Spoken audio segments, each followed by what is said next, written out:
families. We've seen 41 out of 49 families in 3 days. In addition, we've seen 15 patients that weren't from the village who came into the village because they heard there was a doctor or a clinic. And then we've seen a total of at least 188, plus a lot of curbside consults and things that Diane's very well versed in. We saw parasites. We probably saw parasites in more than this, but I only recognized it in 30 kids. 30, mostly kids, some adults. Ear infections, otitis media, we saw 20, 22. Upper respiratory, 10.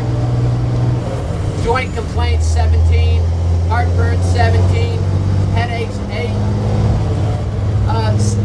Everybody had a sore throat. We treated 7. Everybody had grippe. Yeah, everyone had grippa. We saw a strep throat in one case.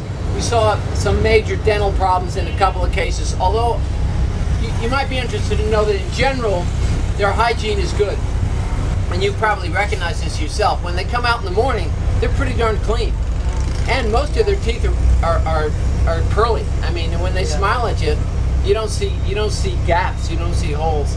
So I was impressed at their hygiene overall. There were a couple of families that teeth brushing wasn't so good. We saw urinary infections in 8. We saw fungus in 8. We saw we used steri-strips instead of sutures on a couple of patients, including one kid at the end that a lot of you saw. Just right when we were about ready to leave, he gashed his foot. We saw umbilical hernias, which is sort of a protrusion from the belly button, in 5. We saw some asthma.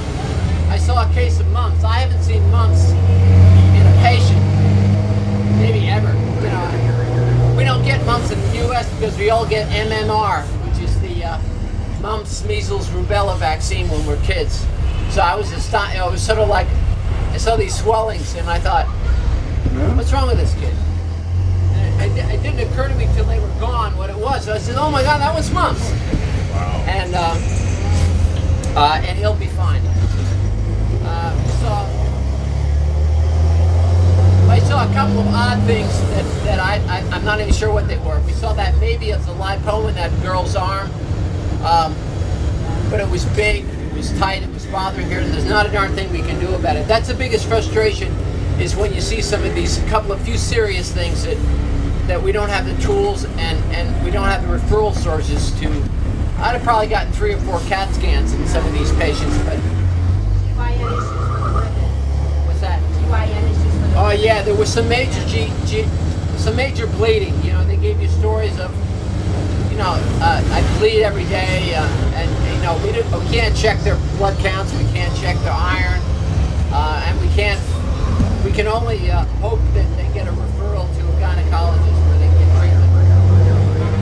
We saw infections. We saw some skin infections, which I think, you know, I feel particularly good about the skin infections because I think these are things that could potentially be hugely serious for people if they didn't get treated appropriately. And the two appropriate treatments is cleaning it off, keeping it clean, and then giving an antibiotic that will treat it. And there's not all that many antibiotics that will, but we did have them. So we saw a couple of those infections back, and they were better. They were all better. So and they took care of it. They actually did what we said. Yeah, even the guy with the suture, he came back and it looked good. What else did we see? Something else that I wanted to talk about. We saw what we thought maybe was a fracture, but we put him in a sling. We couldn't cast it. Severe. It was the kid who fell down real hard on his shoulder. He came back the next day. He was fine.